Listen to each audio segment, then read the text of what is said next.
Chris, can we start with fitness updates on some of your players? Ollie McBurney, any scan? Will he play again this season? And how are Bogle and McAtee? Ollie McBurney's out for the season, so it's a massive blow for us. So, but it goes alongside a lot of the situations that we've had all season. So yeah, he's really disappointing one. He went to see a surgeon, see a specialist. He doesn't require surgery, but obviously that's the end of his season. So big one yet again to miss, especially from a leadership and experience point of view. This weekend, relegation could be confirmed. How many valuable lessons have you learned as a club this season that could make you stronger, whatever happens next year? Absolutely, through good times, we all enjoy it, and we're all willing to take that credit when that happens to us individually, collectively as a football club, and you have to own and suffer and take responsibility for the times where there's a little bit of pain. But certainly, reflection is massive for me. Reflection in terms of a training session, reflection in terms of a game, a part of a season, or an overall season. From everybody, are we doing the right things medically? Are we doing the right things on the training ground? Are we doing the right things in the recruitment department? Things that I can control or get my fingerprints over, and from a club's point of view as well. So we're not. There's certain things that we haven't got right, like I said, as a football club this season. So, in the club there's humility. There's a lot of humble people. So we know we've obviously had a poor season. That's there for everybody to see, and we've had to take that, the narrative and the words and the criticism. But as I said, it doesn't last forever. We'll learn. We're always learning. I'm learning as a manager still at the ripe old age of what I am, and with 1,000 games under my belt. So I'm not sat here thinking everything's great, but what we are sat here is with a load of optimism about the future of the football club. It's a poor season, but it's not a poor football club, and we've been in far worse positions than this as a football club. Certainly over my time as a supporter, as a player, and as a manager. So we'll come again. If the inevitable happens on the weekend, we'll try our best, as we always did, as we did on Wednesday night at Old Trafford, to get a result for our club, for our supporters, who yet again were magnificent. And we'll go right to the end, whatever the situation is, whatever team we pick, and whoever we're playing against.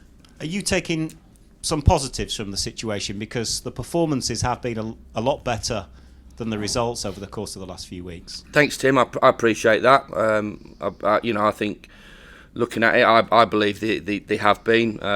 It has been a difficult couple of weeks because we really believe we were in decent nick and we would get those opportunities to turn really good performances into big results. We've just not managed to do it over the last couple of weeks. The Brentford and Burnley game really has sealed our fate. Because if we'd have got the results that we were after, then obviously we'd have been in with a fighting chance. But obviously the gap now is too big. But I'm incredibly positive about this football club, our football club. I think there's a lot of good things happening behind the scenes. The main thing that the worldwide people judge you on is that first team when it walks out in the Premier League, and they say what they have to say. But like I said, and I've said it to you loads of times, and we have our rivalry with Leeds United, and I mentioned about the Hull game, and the atmosphere there at that football club. They got relegated the year before. And the wheels were falling off, and everything was terrible, and behind the scenes was terrible, and the players were terrible, the manager was terrible, and then all of a sudden, in a short period of time, they change it around, and it's an incredible atmosphere against them, and they're fighting the way to get back into the Premier League. So, short-term pain, we all understand that. We've had to deal with it, own it, and all those things, but we'll come fighting back, and like you said, the performances, I believe, have been better than what the results, but ultimately we get judged on results, and certain weaknesses in certain departments have let us down, and as we all know, in this division you get severely punished, as we did on Wednesday night if you just drop your guard and you make those mistakes. Thanks, Chris. Good luck. Cheers, Jim. Cheers. Yeah. What are some of the things that you've seen in the last 6 months or so that you've learnt, if you like, that will help the team and the club moving forward? Yeah, I'm not trying to put this off, but I am going to put it off to the end of the season because we've still got games to play. But reflection and review is massive, of course, and then you want to change it as well. And I do think there's things, and I think you've known me long enough, and you've listened to me, long enough in my previous period here, and even in my period since I came back into the football club. How I believe the club should be and what it looks like and what good looks like. So there's certain things that have been okay, and there's certain things that we need to get a lot better to reset to go again. So we'll do that. There's a lot of moving parts to it at the moment, Andy, as you can imagine. A lot of different parts in the football club that need to, like I said, need to be reviewed and acted on, really, and we'll act on them. There's a lot of work to be done. We all understand that, and but there's a lot of enthusiasm and there's a lot of passionate people about and around this football club that will get their hands dirty and will work hard as we possibly can to get us back into where we want it to be. Bad news about McBurney. Can I just check on McAtee and Bogle? They were precautionary the other day. Well, Jayden was. McAtee not so. Went for a scan, waiting for results this morning. So fingers crossed that he's okay. But we believe Jayden will be okay. And there's a question mark about McAtee, and obviously it's not great news about Ollie Mack. No, certainly not. Blimey, it's getting down to the real bare bones, isn't it, at the minute, with regard to bodies available? That's all right. We put a tide out Wednesday night, didn't we? And we looked at it on paper, and I suppose everybody looked at it and went, and still, when you play Man United and all the word and the talk and about Man United and what they've got missing and stuff like that, but that's the Premier League, as we always said. So that's what it's about. So we're not blessed at the moment in terms of strength, but yet again it will open up for a couple of the younger boys who I've got to say were absolutely outstanding in the 21 local derby last night, to maybe be involved in the squad and get them the taste and the feel and being involved in the environment of a first team game in the Premier League, and nowhere better to go than up the road in terms of the atmosphere and the vibrancy and all the emotion that gets attached to that game. So positive things that we're talking about yet again. Last night, I'm looking and I'm going, wow, we've talked about Blaster, we've talked about Brooks, we've talked about Jefferson, we've talked about Sula. We can start talking, and I'm not putting pressure on these boys because they'll handle it because of the way they've been nurtured and brought up, which has been outstanding in the academy. They're set up in the academy, working with the ex-pros, working with Del Geary, Mickey Collins, and the boys in there. But just from an attitude point of view and a talent point of view, we're really in a good place, and looking forward for them to develop as well. So maybe part of the next 3 or 4 games we'll see the introduction of those boys being involved. Have to be careful that we don't break them as well. They don't have incredibly poor experiences, so the timing of it is got to be good. But them being around the first team will be good, and looking forward to them being involved maybe in the last 2 or 3 games of the season. Wes Fodring obviously played the other day and played well. Yep. Horses for courses. Yeah, he's staying in the team. So he was outstanding. So I'm just after best practice really. We made a change in December. We all felt that we thought we needed that change. It hasn't worked out so far. We have to accept that. Ivor has to accept that. Myself, coaching staff have to accept that. So it's not. I'm not doing something from a personal point of view. Wes has trained really well. The there was a situation that we needed to make a change last week from last week's game, and Wes has come in and done the business. And I like to think that that's what proper pros look like. They take the disappointment on the chin, they bide the time. When the opportunity comes, they take it and they carry on. And we all hope that Wes has another really good game at Newcastle on Saturday. Is it a certainty that he'll move on in the summer? Because there's been this narrative about his own ambitions and being the number one still somewhere and all of that, or could there still be a relationship? I've got to say, not really discussed it with Wes. Obviously, there was a contract negotiation situation with him, so between club and Wes before. So, you know, that'll possibly be an ongoing thing. All he has to do is do what he did on Wednesday night, which was make big saves and be good. His profession, which he was on Wednesday, and he has been right the way through. I've been here. So yeah, Newcastle, St James's, and all of that. How do you assess them right now, Eddie Howe's team right now?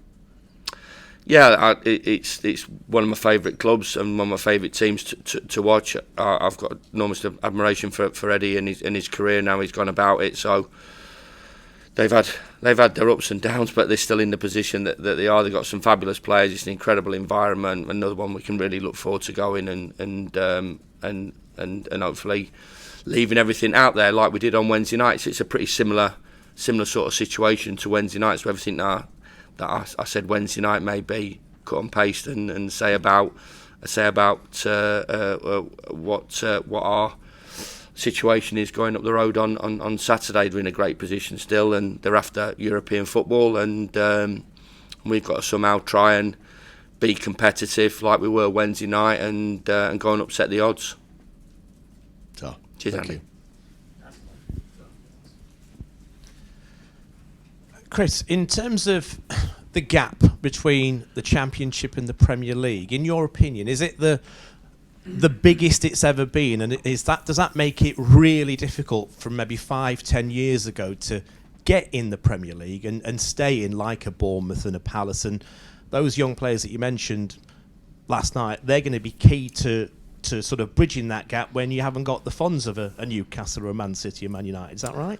Well, I think you just see the situation in Nottingham Forest and what they've done in terms of the spend. Every club's got their spend, but you look at that and their situation. You look at Everton's situation as well. So yeah, we know that they've had points taken off of them. So there is that sort of, you know, thought process that sticking within the rules and whatever we all have to.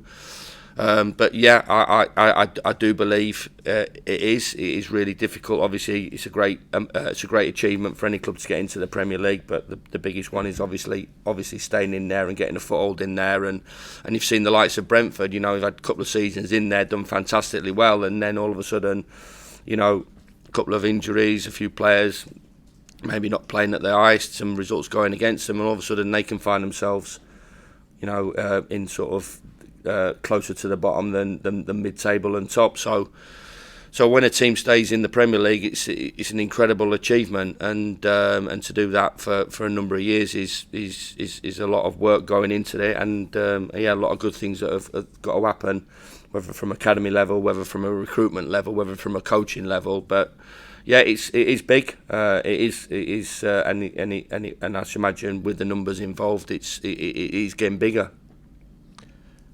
Same subject again. Oliver Arblaster, when you came back and to what he's achieved now at this short period of time, are you surprised by the trajectory of that? You gave him the captain's armband. He did brilliant. He played brilliantly against Liverpool, brilliantly against Manchester United. Has it even surprised you how well he's taken to what he's achieving? Well, I knew, you know, even when I was away from the football club, I knew I'm a local boy as well, so I've seen him play numerous times while he was out on loan, while he was here for the young boys, and even playing for England. So I know there was a talent on his hands, but you know, you always hope that, you know, he makes a good debut, he gets off to a good start, which he did at Bournemouth, and he is consistent in his approach. off the pitch, which he is, and his performances are really good on it. And so he's got still. Listen, there's still a lot of work to go into Ole, and a lot of football ahead of him. And all he needs to do is get his head down, take it game by game up against some fabulous players on Saturday. Again, a brilliant environment. I think from a mentality point of view, and the reason why I made him captain is that I knew from that point of view that we'll be able to handle it. Old Trafford, 78,000 people there. Handled his game extremely well against Liverpool, as you know, and even the home games where he had that big week when he was away with England, and he come back and he played against Fulham. There was that was the most pressurised situation that he had to deal with, because he's playing in front of his family, his pals, he's playing for his boyhood football club. He's had 3 games in a week, and he produced that performance. So, yeah, game by game for Blaster, and hopefully he can continue and have a big end to the season for himself personally.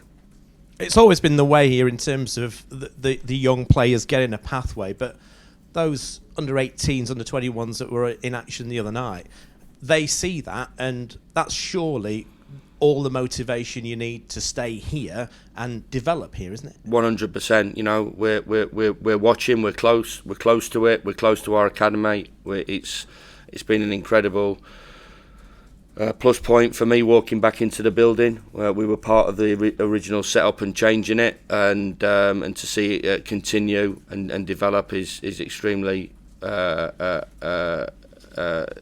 good. More than good is a better word.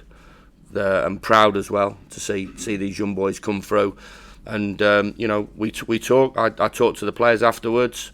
I talk to them about that pathway, and they understand it. They see it for themselves, and it gets drilled into them, day in, day out. But like I said, they've got some good mentors in there, some excellent mentors, some excellent coaches in there that have been pros and know what it takes to be a pro and know what it takes to be a good pro. So the message into them boys day in, day out, and when they come up to the first team, but still they have to be good enough. So there's still a long way to go for a lot of those players. All I'm saying is that, from our point of view, from a pathway point of view, from a young player point of view, that will continue and will flourish, and hopefully they can see that themselves.